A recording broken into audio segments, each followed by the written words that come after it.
Distinguished colleagues, I now turn to the main issue on our agenda, which the Ambassador of Antigua and Barbuda has already alluded to, the launching of the website.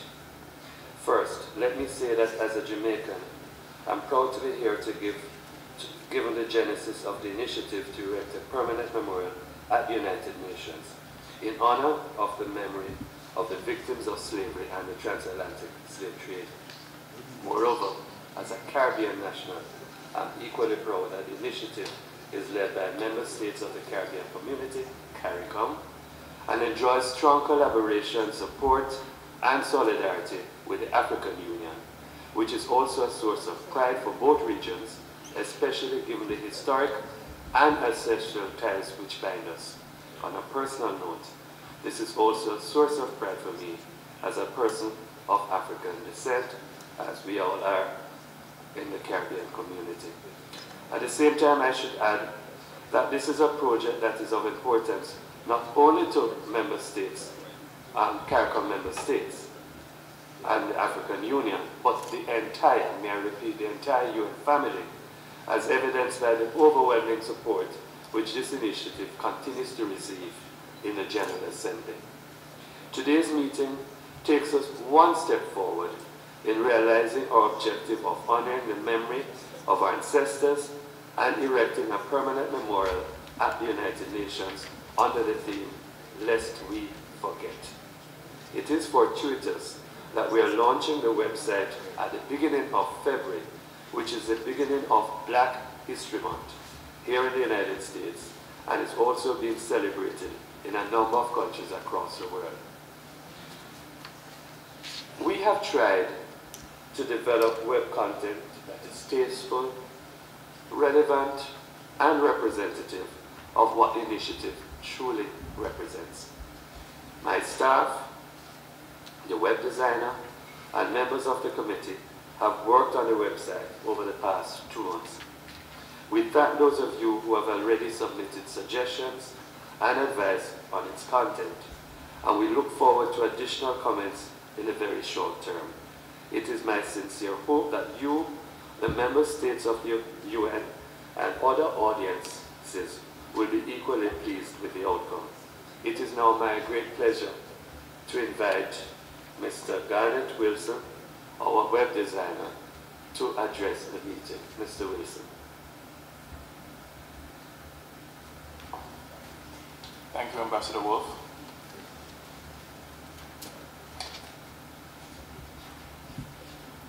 Good evening, everyone. I must humbly say that I treasure this opportunity to be chosen to design this website. It is an honor to be a part of this project. The project was started in 2007 officially, and when I was brought on board, I reviewed everything that was done initially before my joining the team. My background is branding, and branding is very important, carrying that brand through and through. The posters you see on either side were initially done by the committee before I joined. The things I loved about it was the red, the blood red. Obviously there's a message in that. It's not a pink, it's a blood red. The turmoil, the whippings, the bleedings, the strain, all the strife that we've been through for over 400 years. The black, the people, the hard times, the darkness in the future that was seen back then. The elements are all deliberate. We try to incorporate elements in the website that would be tasteful, as Ambassador Wolf said, inviting, yet still send a clear message and not be boring, because it's open to everyone. As you know, with technology, the internet can be accessed from anywhere in the world. So anyone who sees it can relate or connect to it. Now, the purpose of the site, I must reiterate, is to build awareness of our past. a lot of people are not aware of the details of how many different slave trades were there, including the transatlantic slave trade. The history throughout the site, the details, and the images should all be cohesive, working together to give you a message. Another purpose of the site is to raise donations, funds for the memorial project. So we're not just doing it to put up there and build awareness. It's also to raise funds for that purpose. And thirdly, but not least, education, information about the transatlantic slave trade. We want to invite the Ambassador of India firstly to the podium to make this presentation, which will be a photo op. Ambassador, please come. And the members of the press forward for the photo opportunity, please, quickly. Thank you very much.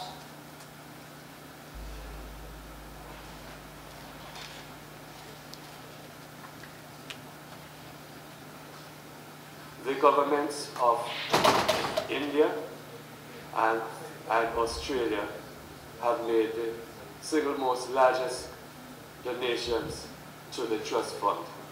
India having made initially two contributions of 10,000 each, did the most remarkable thing, which really has brought us close to the 1 million mark. A donation of 250,000, which is the largest single donation made to the trust fund, and I ask you to applaud the Ambassador of India on behalf of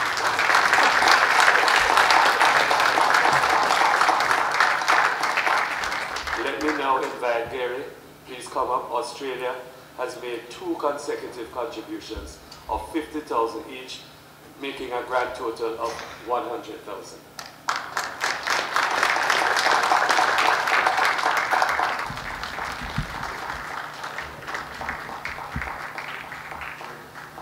May I now invite the Ambassador of Finland to come forward.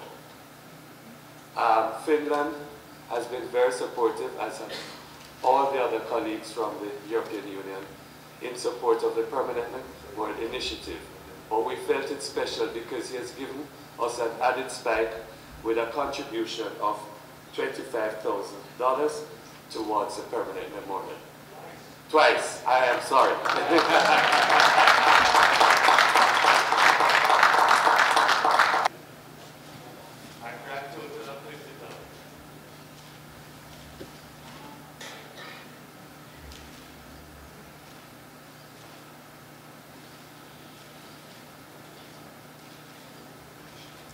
Thank you, Chairman. Just to pick up on the comments of our colleague from Kenya about the importance of enforcing with current generations and future generations of students the fact that this is not a remote part of history, and in fact that it is a contemporary issue.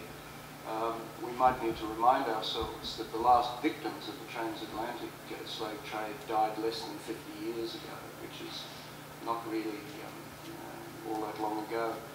As the Ambassador of Luxembourg has said, history is absolutely vital. And I now give the floor to Congresswoman Yvette Clark and welcome you again in joining us on this very important occasion. Congresswoman, you have the floor. Thank you very much, Mr. Chairman, to His Excellency Raymond Wolf, and to our Undersecretary General, to the President in absentia, and the excellencies of the dais and in attendance. It's certainly my honor, my privilege to join you today on such a historic day when we commence a month-long commemoration of the contributions made by those of African descent and citizens, residents of these United States to the building of the fabric of this country, both economically, culturally, socially, and politically. And this project, the Permanent Memorial and the committee have done an extraordinary work. You're to be commended and to be supported in your endeavors. Let me start by saying how appropriate it is to have this meeting held in this juncture of our global history. I think certainly the awareness brought about by this endeavor, as well as the acknowledgement that there was a transatlantic slave trade that certainly we see the evidence of today, and to educate and enlighten our civil societies about this very tragic occurrence is something that we must continue to do for generations to come. There has been a selective amnesia, I would say, in many instances of this history. And we know that when one forgets their history, one is doomed to repeat it, and we see it in modern day civil societies around the nation, around the globe. The continued perpetuation of indentured servitude, and certainly of human trafficking and tragic occurrences of slavery that occur. I'd like to thank Mr. Garrett Wilson and the committee, Ambassador Wolf and your team, for the launching of the website, which marks a very significant benchmark in the progress toward the establishment of this very important memorial. I am looking forward to see it being erected here as a second-generation American myself, of Jamaican descent, and by extension a product of the global trade that took place, moving people of African descent throughout the hemisphere, throughout the world. I think that this brings a moment of reflection for all Americans as you endeavor to launch this website this month, that we will direct as a member of the Congressional Black Caucus, myself, Congressman Meeks, Congressman Conyers, and myself being Secretary of the Congressional Black Caucus of the 112th session, to make this a national endeavor here in the United States. And I'm very excited to do so. So, Mr. Chairman, I want to congratulate you on the manifestation of a vision, a shared vision, I think it's safe to say, by all of your colleagues that have joined you, the commitment of this body to seeing this through, and certainly any support that I can bring in this endeavor, I am proud to do so. Thank you. Thank you very much, Congresswoman, for your very kind remarks, and we certainly will be speaking with you further in terms of what can be done in having the Congressional Black Caucus advance our cause within the Congress, because we realize that for the United States even to make a contribution to the trust fund, it has to go through the checks and balances of the system.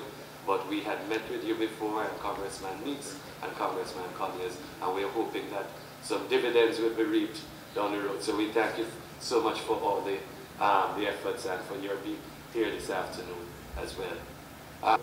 Let me take this opportunity to reiterate the suggestion made not just by the chair of CARICOM but other ambassadors here, that we should disseminate information about the website at the national level with a view to encouraging donations from interested representatives of the private sector and from ordinary citizens who are moved to do so. In my own case, I will be notifying, in fact I think I've done it already, all of our Jamaican embassies, all our missions overseas. We have already emailed, we have told them about the webcast this afternoon. We have also given the website address for the permanent memorial. And may I suggest, respectively, that all of you do the same so that the entire global community can be aware of this initiative.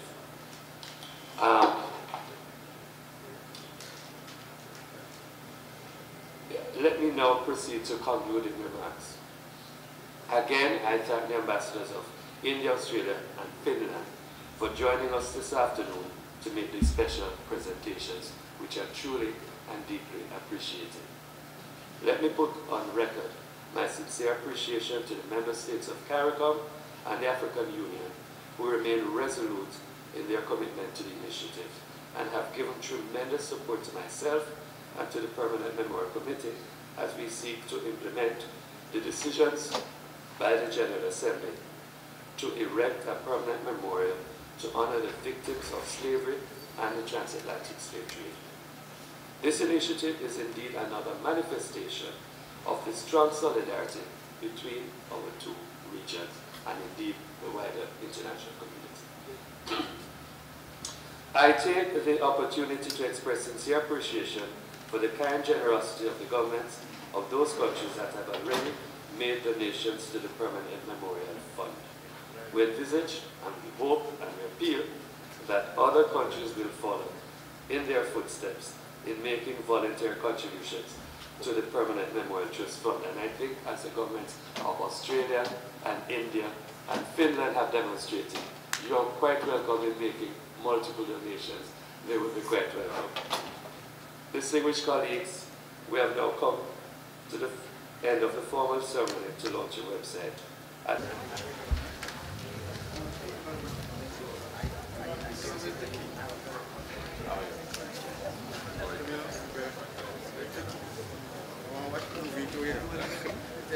No, he have been working, so I emailed the fella and tell him, man, I ain't gonna do it.